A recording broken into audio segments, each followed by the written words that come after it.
Le désir humain. Est-il dangereux? Freud versus Jung. La guerre pour ton âme. Deux hommes, un seul divan. L'un disait que ton désir te possède. L'autre disait que ton désir te sauve. Ils se sont aimés comme des pères et des fils. Puis ils se sont déchirés comme des ennemis mortels. Pourquoi? Parce qu'ils ont osé poser la question que tu évites depuis toujours. Et si ce que tu désires le plus était ce qui te détruit? Et si ce que tu refoules depuis des années était la seule chose qui peut te rendre vivant? Freud a vu le feu. Jung a vu l'abîme derrière le feu. Ce soir, ils se battent pour ton esprit. Reste, parce que ce que tu vas entendre ne te laissera pas indemne. Si ces vérités résonnent en toi, abonne-toi à l'ombre intérieure. Ici, on ne parle pas pour te distraire. On parle pour te réveiller. Tu le connais, ce moment. Personne ne te voit. Il est 3h17 du matin. La maison dort. Mais à l'intérieur de toi, c'est la guerre. Une partie de toi veut, une autre a peur. Une partie crie, l'autre se tait, honteuse, le visage dans l'oreiller. Tu portes un masque le jour. Un masque de contrôle, de réussite, de normalité. La nuit, le masque tombe, et il reste le vide. Un vide froid, dense, qui te regarde en face et ne cligne pas des yeux. Ce vide a un nom. Il s'appelle le désir. Freud disait, le désir, c'est le moteur de tout. Sexe, pouvoir, reconnaissance, destruction. Sous la surface polie de ta vie civilisée, il y a un animal qui veut. Et cet animal ne négocie pas. Il ne connaît ni la morale, ni l'heure. Il veut maintenant. Et si tu ne l'écoutes pas, il finira par crier. Jung répondait, oui, mais tu te trompes sur ce que l'animal veut vraiment. Tu ne désires pas le plaisir. Tu désires le sens. Tu ne désires pas le corps. Tu désires la partie de toi que tu as projetée sur ce corps. Et si tu confonds les deux, tu passeras ta vie à dévorer des miettes en croyant manger. Deux visions, deux chemins. L'un te dit, affronte ton désir, ou il te dévorera dans l'ombre. L'autre te dit, ton désir est une boussole vers une partie de toi que tu as enterrée vivante. Alors qui a raison? Et surtout, qui peut t'aider quand tu te réveilles en sueur? Seul avec toi-même, incapable de dire pourquoi ton cœur bat si vite. Peu de personnes osent explorer les profondeurs de l'esprit humain. Si tu fais partie de celle-là, reste. Tu es au bon endroit. Freud regarde l'humain et voit une chaudière sous pression. Tu nais avec des pulsions. Surtout une, la libido, l'énergie vitale, sexuelle, agressive, créatrice. Elle ne te demande pas ton avis. Elle monte depuis l'enfance, depuis le premier contact, depuis la première frustration. La société te dit, cache ça. Sois propre, sois raisonnable, sois productif. Alors tu refoules, tu enfouis, tu mets des cadenas sur la porte. Tu te dis que si tu ne penses pas à ça, ça n'existe pas. Mais le refoulé ne meurt jamais. Il pourrit. Il devient anxiété, sans nom. Dépression qui te cloue au lit. Obsession qui te ronge les nuits. Rêves étranges que tu refuses de raconter. Actes manqués, mots qui glissent, gestes que tu regrettes 2 secondes trop tard. Pour Freud, ton désir est dangereux parce qu'il est aveugle. Il veut sans morale. Il veut sans futur. Il veut parce qu'il doit vouloir. Et si tu le laisses libre, il détruit tout. Ta famille, ta réputation, ta santé, la personne que tu as mis 20 ans à construire. Laisse-moi te raconter une histoire. Un homme, 40 ans, marié depuis 15 ans, respecté dans son travail, aimé par ses enfants. Une nuit, il rêve d'une inconnue. Il se réveille en sueur, le cœur serré, coupable d'un crime qu'il n'a pas commis. Freud dirait, ce n'est pas un accident. C'est la vérité que ton moi civilisé refuse d'admettre. Le désir ne te demande pas la permission. Il exige d'être vu. Et s'il n'est pas vu au grand jour, il agit dans l'ombre. Danger numéro 1. Ignorer le désir, c'est créer un monstre dans ta cave. Danger numéro 2. Le libérer sans contrôle, c'est mettre le feu à ta maison. Alors je te pose la question directement. Qu'as-tu enfermé dans ta cave? Et qui frappe à la porte la nuit quand tout est silencieux? Jung écoute Freud et secoue la tête. Tu réduis l'homme à un animal affamé. Tu ne vois pas le ciel. Tu ne vois pas les étoiles que l'homme cherche depuis des millénaires. Pour Jung, le désir n'est pas que sexuel. Il est symbolique. Il est archétypal. Quand tu désires une femme, tu ne désires pas juste son corps. Tu désires l'anima, la part féminine refoulée en toi. La douceur, l'intuition, la réceptivité que tu as appris à mépriser pour devenir un homme. Quand tu désires le pouvoir, tu ne désires pas juste contrôler les autres. Tu désires l'archétype du roi, la part de toi qui veut assumer sa responsabilité. Protéger, créer un ordre juste. Le désir est un message codé de l'inconscient collectif. Un langage de 2000 ans d'humanité qui parle à travers toi. Avec ta voix, mais pas avec tes mots. Le danger, oui, il existe. Si tu prends le symbole pour la chose réelle, tu deviens esclave. Tu crois aimer cette personne, mais tu aimes en réalité l'image projetée de ton âme perdue. Tu crois vouloir l'argent, mais tu veux en réalité être reconnu, être aimé, exister aux yeux des autres. Tu crois vouloir l'oubli dans l'alcool, mais tu veux en réalité éteindre la voix qui te dit que tu n'es pas à ta place. Jung dit, le désir n'est pas le problème. Le problème, c'est de ne pas le comprendre. C'est de prendre la carte pour le territoire. Laisse-moi te donner un autre visage. Une femme, 35 ans, brillante, indépendante, admirée. Elle quitte sa 3e relation en 2 ans. Chaque fois, l'homme change. Chaque fois, le schéma reste. Freud dirait, traumatisme d'enfance, peur de l'abandon, répétition compulsionnelle. Jung dirait, elle fuit l'ombre. Elle fuit la partie d'elle-même qu'elle projette sur ses hommes. Elle fuit le moment où elle devra dire « Je ne suis pas complète sans cette part de moi ». Le désir la pousse à répéter la scène. Encore et encore, jusqu'à ce qu'elle se retourne et regarde en elle. Alors je te demande, et si la personne que tu désires n'était qu'un miroir de la partie de toi que tu refuses d'aimer? Freud et Jung ont marché ensemble pendant 5 ans. Freud voyait en Jung le fils qu'il n'avait jamais eu. Jung voyait en Freud le père qui pouvait enfin comprendre l'occulte dans l'âme humaine. Puis Jung a dit, le désir n'est pas que sexuel, il y a le spirituel, il y a Dieu en l'homme, il y a le besoin de sens qui dépasse le plaisir. Freud a répondu, c'est de la nostalgie, c'est de la faiblesse. L'homme invente Dieu pour ne pas affronter le vide. L'homme invente le spirituel pour adoucir la pilule amère de la mort. Bam, fin de l'amitié. Début d'une guerre d'idées qui dure encore aujourd'hui, dans chaque thérapie, dans chaque nuit blanche, dans chaque relation qui s'effondre sans raison apparente. Freud, le désir est dangereux car il est primitif. Il faut le civiliser par la raison. Il faut lui mettre une laisse. Jung, le désir est dangereux car il est profond.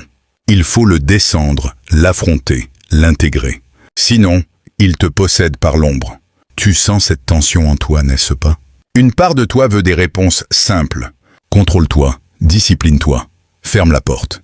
Une autre part sait que ça ne marche pas. Que plus tu réprimes, plus ça explose. Que plus tu nies, plus ça revient déguisé en dépression, en colère, en maladie. Si cette vidéo met des mots sur des émotions que tu n'as jamais réussi à expliquer, alors cette chaîne est faite pour toi.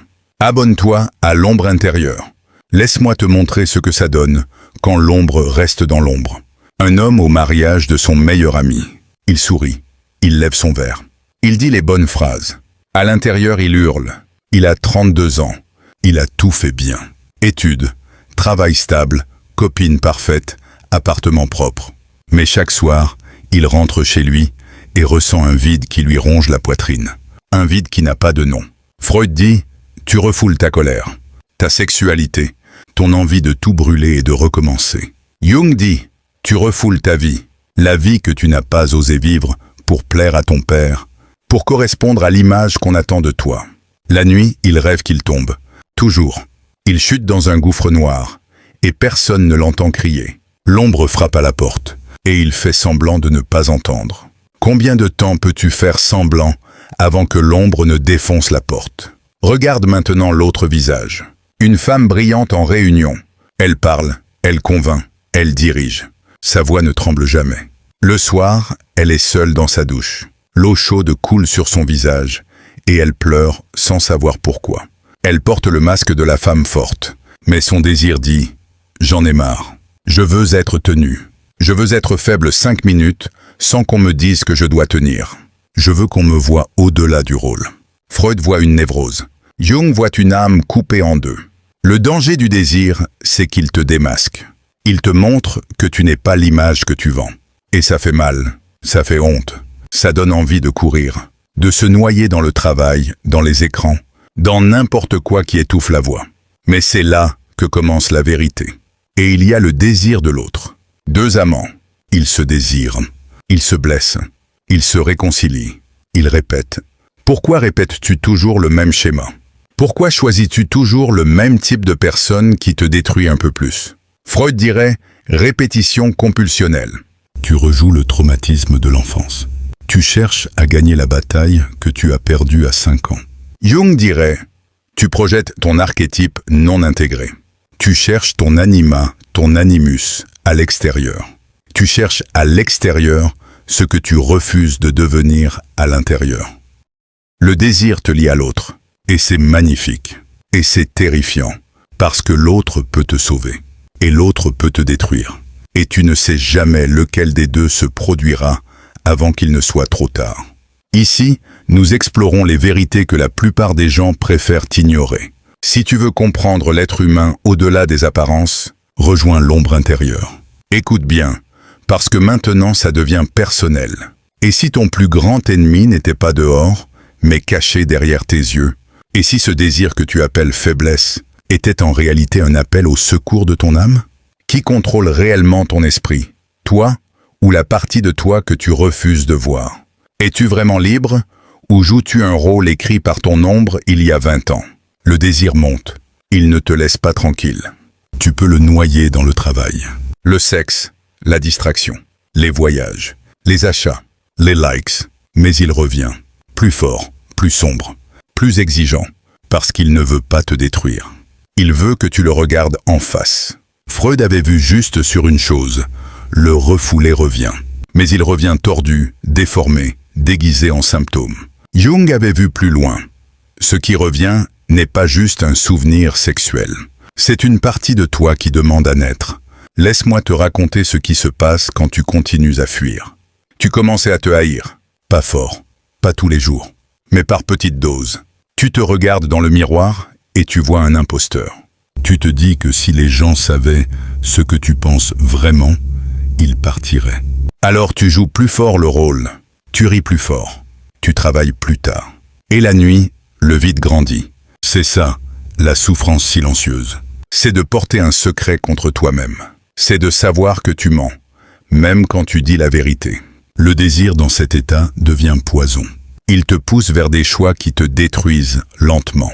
Une relation toxique parce que tu crois ne pas mériter mieux.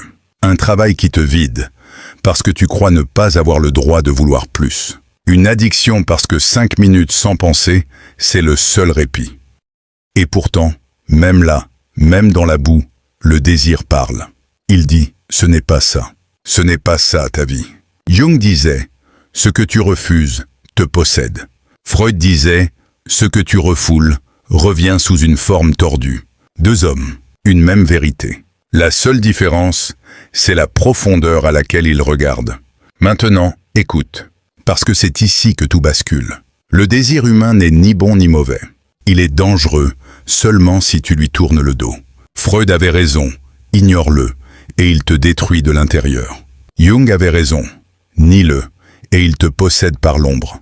La vraie dangerosité du désir, c'est l'inconscience. C'est de vivre en pilotage automatique, en laissant une force plus ancienne que toi diriger ta vie. C'est de croire que tu choisis, alors que c'est ton ombre qui choisit pour toi. Mais quand tu le regardes, quand tu descends dans l'ombre sans cligner des yeux, le désir change de nature. Il n'est plus un monstre, il devient une porte. Une porte vers une partie de toi que tu croyais morte. Une porte vers ta puissance brute, non polie, non civilisée, mais vraie. Une porte vers ta vérité, vers toi. Imagine l'homme de 3 heures du matin. Il se lève, il marche jusqu'au miroir. Pour la première fois, il ne détourne pas le regard. Il voit la fatigue, la peur, la colère, le désir. Et il dit, je te vois. Je ne t'aime pas encore, mais je te vois. À ce moment précis, quelque chose cède. Ce n'est pas magique, ce n'est pas instantané. Mais le monstre cesse de frapper à la porte, parce que tu as ouvert. Freud appelait ça la guérison par la parole. Jung appelait ça l'individuation. Moi j'appelle ça revenir à la maison. Regarde ce qui se passe quand tu intègres au lieu de rejeter. La colère devient limite. Le désir sexuel devient créativité, présence, connexion. Le besoin de pouvoir devient responsabilité. La honte devient compassion pour la part de toi qui a souffert. Ce n'est pas confortable. L'intégration fait mal. Parce qu'elle te demande d'aimer la partie de toi que tu méprises. Mais c'est le seul chemin qui mène à la liberté. Alors je te repose la question, maintenant que tu as entendu les 2 camps. Le désir humain est-il dangereux? Oui, comme un couteau est dangereux. Comme le feu est dangereux. Comme la vérité est dangereuse. Sans couteau, tu ne coupes pas le lien qui t'empoisonne. Sans feu, tu gèles dans le noir. Sans vérité, tu meurs à petit feu en jouant un rôle. Freud et Jung se sont déchirés sur la réponse. Toi, tu n'as pas à choisir un camp. Tu as à choisir de regarder. Regarde ton désir. Nomme-le. Ne le juge pas. Ne le fuis pas. Demande-lui, qu'est-ce que tu veux vraiment me dire? Parce que derrière la honte, derrière la peur, derrière la douleur, il y a une partie de toi qui attend d'être reconnue depuis des années. Et quand tu la reconnais, quelque chose change. Tu cesses d'avoir peur de toi-même. Tu cesses de te saboter. Tu cesses de chercher à l'extérieur ce qui n'a jamais quitté l'intérieur. C'est ça la transformation. Ce n'est pas devenir quelqu'un d'autre. C'est cesser de trahir celui que tu es déjà. Je sais que c'est lourd. Je sais que ça fait mal d'entendre ça. Parce que ça veut dire que personne ne viendra te sauver. Ça veut dire que le travail, c'est toi qui dois le faire. Dans le noir, seul, avec tes mains nues. Mais ça veut dire aussi que tu as le pouvoir. Le pouvoir de dire stop. Le pouvoir de descendre. Le pouvoir de revenir entier. Si cette vidéo a touché quelque chose en toi que tu ne peux pas nommer, garde-la près de toi. Reviens quand la nuit est trop longue. Reviens quand tu sens que l'ombre se rapproche. Abonne-toi maintenant, parce que certaines vérités peuvent transformer la façon dont tu vois ta propre vie. Ici, à l'ombre intérieure, on ne fuit pas l'ombre. On l'éclaire, ensemble. Et si tu es encore là, à m'écouter, c'est que tu fais partie de ceux qui refusent de vivre à moitié. C'est que tu sens qu'il y a plus. Plus de profondeur, plus de vérité, plus de toi. Alors reste. Le voyage ne fait que commencer. Et la prochaine fois, on descendra encore plus bas. Parce que sous l'ombre, il y a quelque chose d'autre. Et c'est ça que Freud et Jung se battaient pour atteindre. Ferme les yeux une seconde. Écoute, tu l'entends? C'est ton désir qui parle. Et cette fois, tu n'as plus peur de répondre. Freud a tout de suite vu ça. Le sexe est le premier endroit où l'ombre se déchaîne.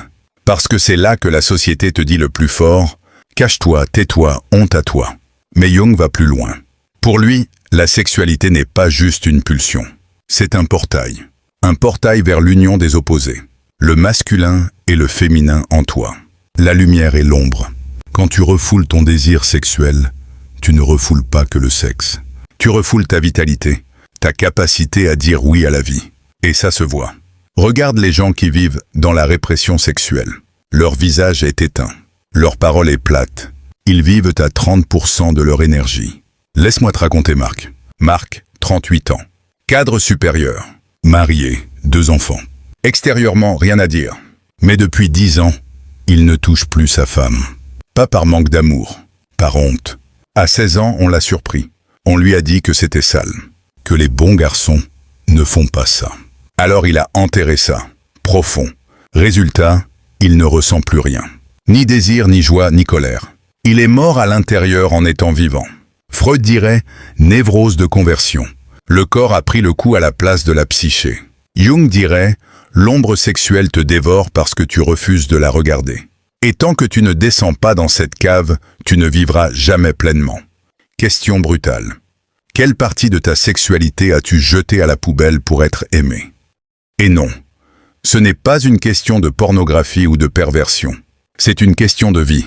Parce que l'énergie sexuelle, quand elle est intégrée, devient créativité, passion, présence. Quand elle est refoulée, elle devient addiction, froideur, violence passive. Si tu sens que ce que je dis touche quelque chose que tu n'as jamais osé regarder, abonne-toi à l'ombre intérieure. Ici, on ne juge pas. On descend. Le deuxième grand désir que Freud et Jung ont disséqué, le pouvoir. Freud voyait le pouvoir comme une sublimation. Tu ne peux pas baiser tout le monde, alors tu veux contrôler tout le monde. C'est la même énergie canalisée ailleurs. Jung voyait l'archétype du roi. Le pouvoir sain, c'est la capacité à porter la responsabilité, à protéger, à créer de l'ordre. Le pouvoir malsain, c'est quand l'ombre du roi prend le dessus, le tyran. Et le tyran vit en chacun de nous. Regarde-toi honnêtement 30 secondes.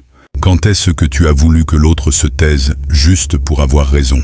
Quand est-ce que tu as utilisé ton statut, ton argent, ton intelligence pour écraser plutôt que pour élever? Le désir de pouvoir est dangereux parce qu'il se déguise en vertu. Je fais ça pour le bien de l'équipe. Je fais ça pour ta sécurité. Je fais ça parce que tu ne sais pas ce qui est bon pour toi. C'est le mensonge le plus ancien du monde. Laisse-moi te donner l'histoire de Sophie. Sophie, 42 ans, patronne d'une PME, redoutée et respectée. Elle contrôle tout. Les horaires, les décisions, les relations entre ses employés. Elle dit que c'est pour l'efficacité. En réalité, elle a peur. Peur que si elle lâche, tout s'effondre. Peur que si elle n'est pas indispensable, elle ne vaille rien.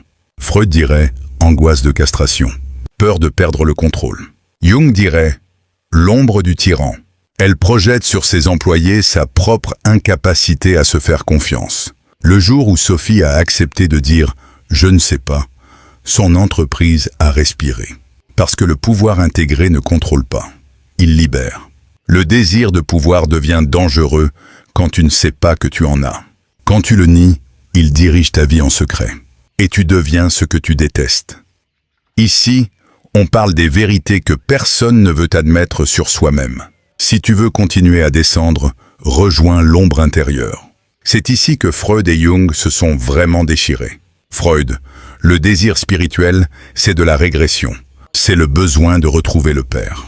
C'est une illusion pour supporter l'angoisse de la mort. Dieu est un père projectif, disait-il.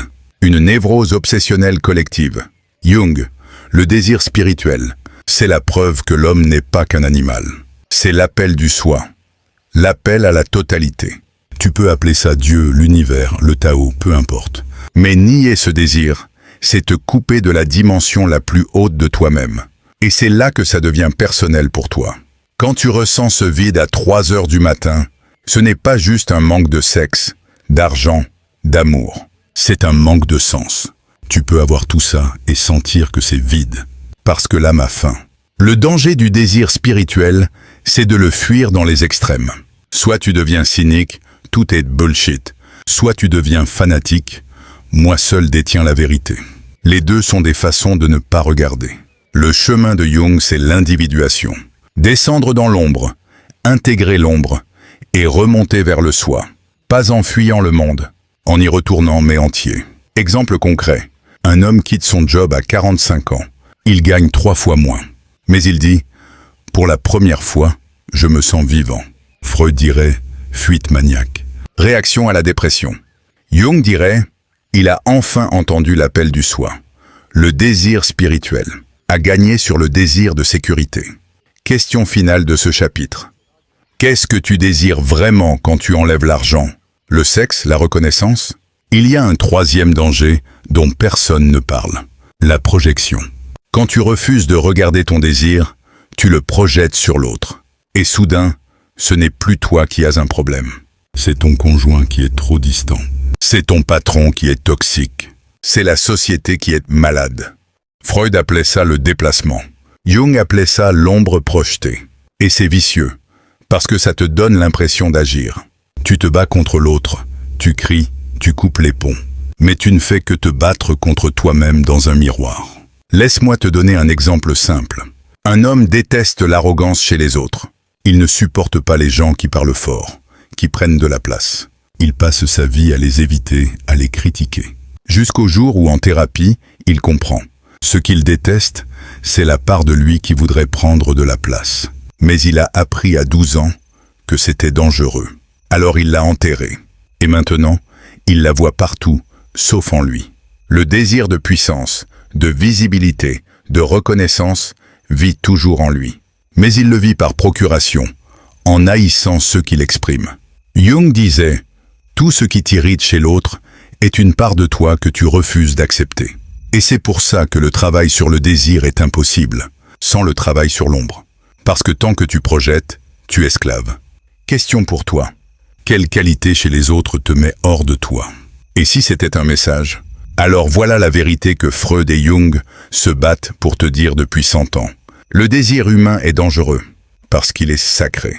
Ce que tu refoules le plus est ce qui contient ta puissance la plus brute. Ta sexualité refoulée contient ta vitalité. Ta colère refoulée contient ta capacité à poser des limites. Ton désir de pouvoir refoulé contient ta capacité à assumer ta responsabilité. Ton désir spirituel refoulé contient ta capacité à donner un sens à ta vie. Tu ne peux pas tuer le désir sans te tuer un peu toi-même. Mais tu ne peux pas le laisser te diriger aveuglément sans détruire tout ce que tu aimes. Le seul chemin, c'est la descente consciente. Regardez, nommer, intégrer. Freud te donne le marteau pour briser la porte. Jung te donne la carte pour ne pas te perdre dans la cave. Et toi, tu as le choix. Continuer à faire semblant ou descendre. Je sais que ce que je te demande est dur. Personne ne t'a appris à regarder ton ombre sans détourner les yeux. On t'a appris à être fort, à être propre, à être normal. Mais la normalité, c'est souvent la tombe de l'âme. Le désir ne disparaîtra pas. Tu peux le droguer avec le travail, l'alcool, le scrolling, les relations toxiques. Mais il reviendra, plus fort, plus sombre, plus exigeant, parce qu'il t'aime.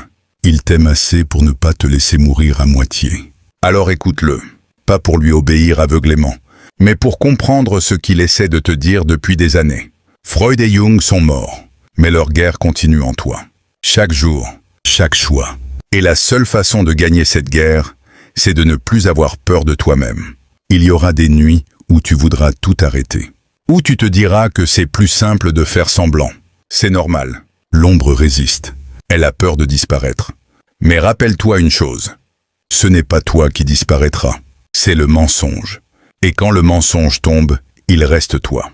Brut, imparfait, vivant. Si cette vidéo a mis des mots sur des choses que tu n'as jamais osé dire à voix haute, garde-la. Reviens la nuit où tu n'arrives pas à dormir. Abonne-toi maintenant à l'ombre intérieure. Parce que certaines vérités ne se supportent pas seules. Ici, on descend ensemble. On éclaire ensemble. On revient entier ensemble. Et si tu es encore là, c'est que tu fais partie des rares qui refusent de vivre une vie à moitié. Alors reste. La prochaine descente sera plus profonde. Et cette fois, on ira voir ce qui se cache sous l'ombre elle-même. Ferme les yeux. Écoute, c'est ton désir qui parle. Et cette fois, tu n'as plus peur de répondre.